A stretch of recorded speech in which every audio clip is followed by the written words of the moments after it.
Երկրորդ ֆալսը, որ տեղի ունեցավ նիստին նախորդող օրերին, այդպես քաղաքական ակցիա նույնիսկ կատարեցին, ֆլեշմոբեր հասարակական սոցիալական կայքերում արեցին, որ սակագինը իջացրեք, պարոն Մեսրոպյան սակագինը իջացրու եւ այլն, նույնիսկ այստեղ ելույթ ունեցողներից հասարակական կազմակերպություններից մեկը ի զարմանս ինձ, որ ինքը տարիներ շարունակ այդ մարդիկ նստած են լինում նիստերին, բայց այսպիսի պրիմիտիվ, սխալ եւ ոչ կոռեկտ արտահայտություններ են անում, որ Տաշիր ընկերությունը կամ Հեծփակ բաժնետիրական ընկերությունը ազգաբնակչությանը հայ ազգին խոստացել էր, որ մինչև 2031 թվականը չի բարձրացնի սակագինը, սա լրիվ կեղծ հարցապնդում է։ Հայաստանի Հանրապետությունում էլեկտրաէներգիայի սակագինը իջացնողը կամ բարձրացնողը այդ իրավասությունը բացառապես տրված է Հայաստանի Հանրապետության հանրային ծառայություններ կարգավորող հանձնաժողովին, այլ բան, որ տվյալ կարգավորող ընկերությունները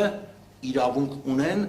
տարին 1 կամ 2 անգամ հանդես գալու այդ սակագները իջեցնելու կամ բարձրացնելու առաջարկությամբ։ Դրա որոշողը մենք ենք, իրենք չեն։ Հիմա վերադառնամ ձեր բուն հարցին։ Սակագները հանդես եկան վերջի պահին, ինչ որ այդպես երևի շոուի էլեմենտ էին ապահովում լայն ազգաբնակչության համար, որ այդ տեսեք, այս հանձնաժողովը մնացածը ինչքան անտարբեր են ձեր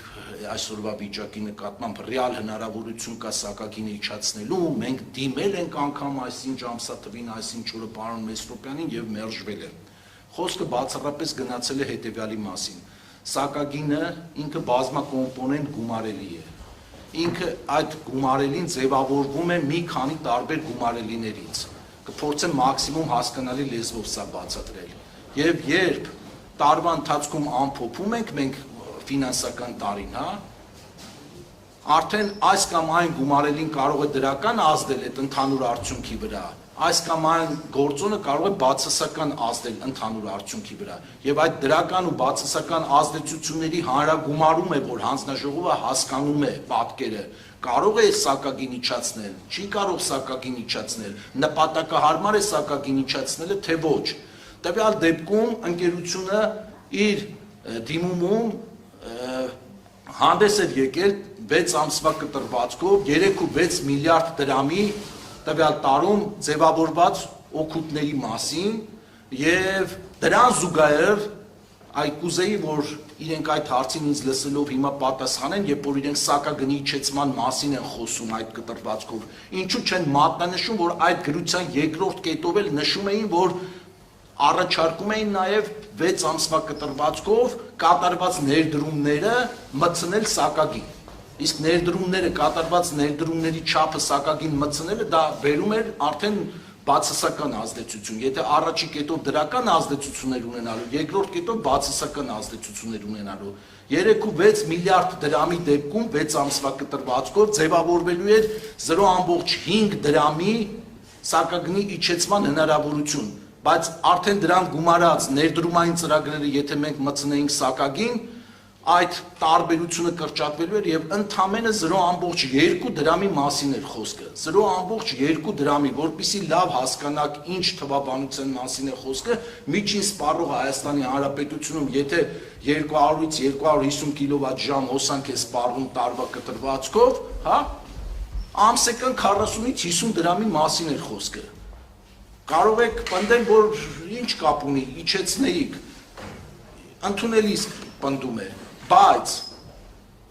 ամբողջ պատկերը այստեղ ոչ թե թվաբանության մեջ է ամբողջ խնդիրը, այլ թվաբանությունը համապատասխան գործոնների ազդեցությունը գնահատելուց հետո շատ կարևոր է հասկանալ, որ այդ իջեցումը, որ սակագների իջեցումը, որ որոշում է հանձնաժողովը դրան գնալ, կկարողանա առաջիկա տեսանելի 2-3 տարում պաշտպանել, թե հնարավոր պետքա 6 ամիս հետո գասի կներեք ժողովուրդ, այդ 6 ամիսը այս պլյուսները կար, քանի որ ձմեռը ավելի ազդակներ եղան, չգիտեմ, դոլարի կուրսը թանկացավ, ջրի պակաս կար եւ այլն, հիդրոռեսուրսներով հիդրոկայանները քիչ աշխատեցին, այլ ազդեցությունների հետևանքով ստիպված նորից պետք է թանկացնեմ։ Ամբողջ խնդիրը սա է, ես այսքան ծավալվեցի այս հարցի շուրջ, որպեսզի թե ձեզ մոտ, թե ազգաբնակչության լայն շերտի մոտ շփոթ չառաջանա։ Եվ օբյեկտիվորեն եւ սուբյեկտիվորեն ես այս երկրում այն առաջին անձնավորություններից մեկն եմ մի պաշտոն է, որ ես ինքս եմ շահագրգռված հնարավորինս արագ, եթե կա այդպիսի հնարավորություն, սակագին իջացնելու, որովհետեւ դրա ամբողջ դիվիդենդները բառից բուն իմաստով իմ ռեյտինգի, իմ չգիտեմ հեղինակության հետ է կապված լինելու եւ ինքնանպատակ ես չիջացնել սակագին, կներեք դա անհեթեթ է, համեցեք։